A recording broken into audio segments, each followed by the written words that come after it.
Welcome to episode 222 of the Superleague pod, where mum's away so the mice will play as we've got the world of rugby league covered with reports from Blackpool, Barcelona and the New River.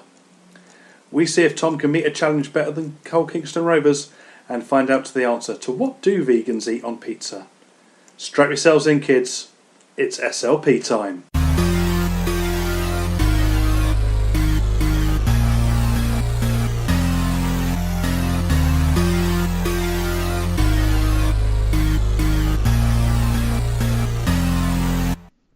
Hello and welcome to episode 222 of the Super League pod. I'm Tim and I'll be your temporary stand-in mum for the evening, and I'm joined of course by Alan. Good evening, Alan. Hi, how are you? Yes, I'm not too bad. Had a good weekend of catching quite a lot of rugby and getting up to all sorts. You took it to an extreme though by going to the Bash. Oh God, I mean, I think I've seen so much rugby this week. I think I'm physically made me feel a bit sick when I was trying to catch up with a couple of games today. So I think Rugby League overload this week, and I think it's only going to be the same next week, actually, to be honest. But we'll worry about that then. Yeah, more to come on that one. More to come. So I was at the international, the only international to be played this week between Greece and Norway up in North London. So more on that one later. And it was quite interesting because the 90-minute gap between games, which was a little bit ridiculous. During that, I managed to sample some Greek alcohol thanks to Bruiser Sean Orton, which was, I'm not sure even how you pronounce it, but it's written down as Tissiporo, but it wasn't ouzo, and it was that strong that it kind of made the back of my head behind my eye sort of almost vibrate straight after I drank it. And I thought, if I have one more shot of this, I might well go blind. But we also got to see a traditional Greek, I think it's a food stall, and they cut up an octopus in front of us, which was interesting. Don't think you see that at many rugby league games, I have to say. No, that must be a first. But we've had league from all over the shop this week, haven't we? So plenty to talk about, and Barcelona as well.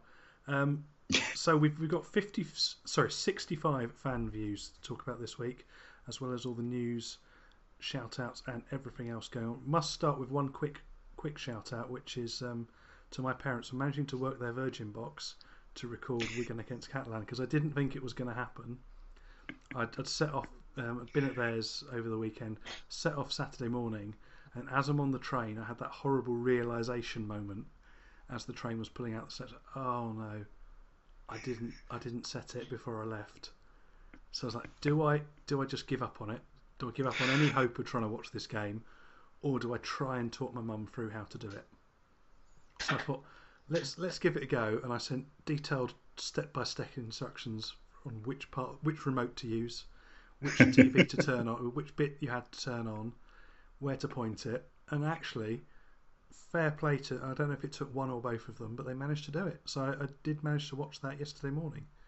Fantastic. We'll come on to that. Yeah, I mean, on a similar theme, I did spend Friday night before I went away kind of looking at the Sky Plus box going, oh God, well, I've got this to record and I've got that to record, and there's Game of Thrones at 2 a.m. on Monday, and I've got to make sure there's space for that. So I had to kind of make some decisions about which games to watch and which not to watch. So I haven't seen any NRL this weekend because there was just too many games. But yeah, should we just briefly mention one of our sponsors as well at this point? I think that's customary. Yes, we should as well. Yeah, so this episode is sponsored by Rob's Toy Shop.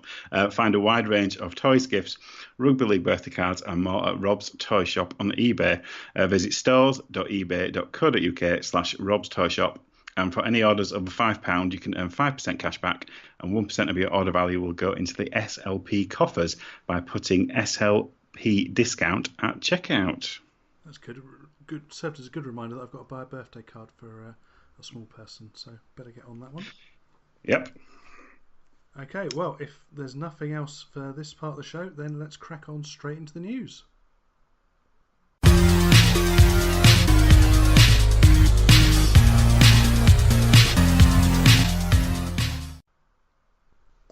Okay, and time for the news. And starting with the news that we will be going to Ottawa and New York in the next coming years. So the RFL were asked, following a meeting of member clubs in Salford, to conduct further due diligence on 2 overseas applications to play in Betfred League One from 2022. One to relocate the Hemel Stags club to Ottawa in Canada, and the other for a new club in New York. The RFL board today, that is actually today, Monday the 20th of May, informed member clubs and the consortia behind applications of its decision. The application for Hemel Stags to relocate to Ottawa has been accepted in principle, although both the RFL and the consortia have agreed that some further work is required before it will be confirmed that the Stags are ready to start that 2020 season in Ottawa. With regard to the New York bid, the RFL and the consortium have agreed that entry into League One in time for 2020 is not achievable without placing the club under undue pressure, because it is a start-up operation without the benefit of existing operations already being in place, and due to some change in ownership structure during the process. The RFL has therefore encouraged the club to work towards entry into League One in 2021. So, exciting news that we're a step closer to getting Hemel Stags moving to Ottawa and then New York the following year. Yeah, all sounds really sensible. Really, obviously we've talked about this ad nauseum before, but as I've said, it does sound that Ottawa are a little bit closer. They've got a level of infrastructure there. I think the level that they're looking to start at as well, with it being more domestically based, hopefully they'll be able to get those kind of steps in place in time for next year. So yeah, overall, very happy news, I would say. What do you think? Definitely, I'm quite happy that they've phased it as well, so that there's not 2 new clubs coming in at once. I think that could cause, from an operational point of view, just to be a bit muddled. I think it needs that settling time. I think that's sensible, and I think they've made a good decision. Well done, the RFL. We don't say that very often, but well done that they've staggered it, and that Hemel Ottawa Stags, or Ottawa Stags, whichever we decide to call them, are going to be the first ones to come in, because they've got that backbone in there, and like you say, they are a bit more advanced. What I hope, though, is that they manage to recreate the full Hemel feel, so they have a sort of dodgy feeling social club which looks a bit like you're in Phoenix Nights. I hope they manage to have that as the clubhouse in Ottawa. But very looking forward to that one, and hopefully going to get over myself with Coventry when they play them. Yeah, I mean, obviously, it speaks volumes. It will be better for League One next year, won't it? In terms of it being a even number of teams, that will help. Even if it's purely from a practical point of view, in terms of structure of fixtures and that kind of thing. Knowing what round it is as much as anything. Yeah, yeah, exactly. And are we on a break this week? Or are we not? Or are we playing in this competition, that competition? But yeah, so that's it sounds like great news to me. Yeah. So and New York coming in an extra year's time, I think that'll be exciting, and time to let them build a bit and build some excitement and get some infrastructure in place. Because don't forget, Toronto, when they came in, they had best part of 18 months of really looking like they were on before they were introduced. So I think it's about the same sort of lead up period, which kind of makes sense. Yeah, I mean, it sounds like from if I read the statement correctly, that it's definitely, because we've talked about maybe a parachute into the Championship. I think it's more likely that they're going to ask them to start in League One, isn't it? Looking at that. Yeah, and I think again that's sensible, just for the operational point of view of how to run a match day and that sort of thing. Spending that time to learn in League One. I know when I went to the first game in Toronto, they had a lot of things to iron out. There are lots of problems, lots of issues, such as no seats in the press box. Little things like that you just getting to learn how to do things. And I think learning that the best way to do it is in a lower league and develop up and ramp up until you are ready for Championship and Super League, if they're good enough on the pitch. Yeah, exactly. Because I do think there's something about legitimacy there, and if you are starting in League One, it's the right place to start for me. Therefore, if you are good enough, then you can be promoted through the conventional means, which I think is the right way to go about it. Excellent. Okay, so moving on now to domestic matters. So Wakefield and Salford have agreed a 1 month swap deal that will see Paulie Paulie and Junior Sow move clubs. The two clubs came to an agreement in order to ensure both players get game time, which is interesting because I thought Sow was playing. Sow hasn't featured for Salford since their defeat to Wigan at the end of April, and he's made just 7 appearances for the Red Devils. But we'll get game time under Chris Chester, who's seen his back line decimated through injury.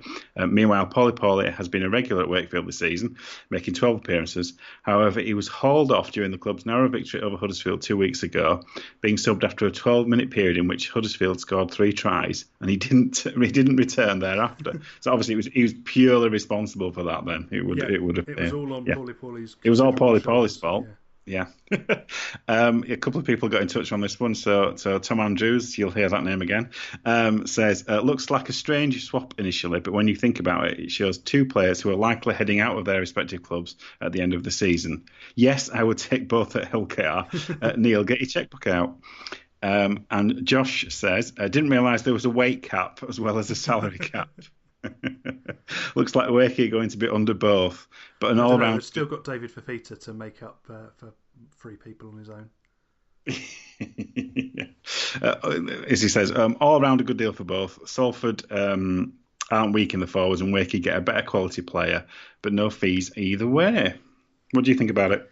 Yeah, I think it sort of fills holes for both teams in terms of plugging it. And as Tom says, it looks like players that would be out at the end of the season anyway, just making that move a little bit earlier on. It's to the benefit of both player, club. I don't really see an issue or any sort of problem. I think it's good for everybody concerned.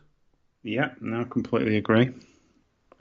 And who doesn't like watching Junior Sow on his hair? Yeah. Speaking of signings, Huddersfield have completed the signing of in-demand Halifax star Chester Butler for the 2020 season. The 23-year-old has put pen to paper on a deal that seemed to join the Giants ahead of that season. Despite interest from St Helens and Salford, the Giants have managed to win the race to sign the Halifax-born star, who has been the headline success story of the club's reserve grade system. And we must mention a Welsh international as well. Yeah, he's always looked quality when I've seen him. So he would be always one of those candidates that you thought might step up to Super League. Hopefully, he'll get a chance, but I guess we'll see. Yeah, he's got a name that could be a pub as well, isn't it? The Chester Butler. Yeah. Just imagine propping up the bar. Yeah. Also talking about Huddersfield, Bradford Bulls loanee Colton Roach has made his move from Huddersfield Giants permanent, having impressed in his second stint with a Championship club. Well, it's been all right. The 25-year-old joined the club as part of the deal that saw Oliver Wilson move the other way in April. You happy about this one? It's all right. It's a bit of meat in the pack, I suppose.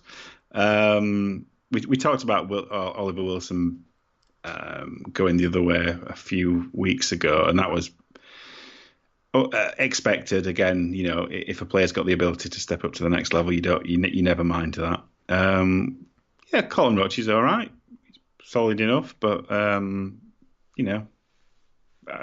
I still think he'll probably only be a rotational player. We still seem to be sticking with the likes of James Green or players like that. So, but yeah, we'll see how he goes when he's got a bit more time in the team. So, speaking of signings, Rochdale Hornets have continued to bolster their squad after signing amateur duo Callum Marriott and A.D. Gleeson from local counterparts Rochdale Mayfield. The pair joined Lewis Sheridan, making a move to link up with former Mayfield coach Matt Calland. Yeah, York have signed Liam Harris, Tyler Dupree, which is a great name, and Harry Aldous on loan deals. Halfback Harris, 22, is joined on a season-long loan deal from Hull FC, who have a 24-hour recall option. Prop Dupree, 19, arrives at the Knights on a 1-month loan from Leeds, and forward Aldous, 23, has linked up with York on a 1-month loan from Newcastle. Whitehaven have signed former head coach Carl Forster on playing terms for the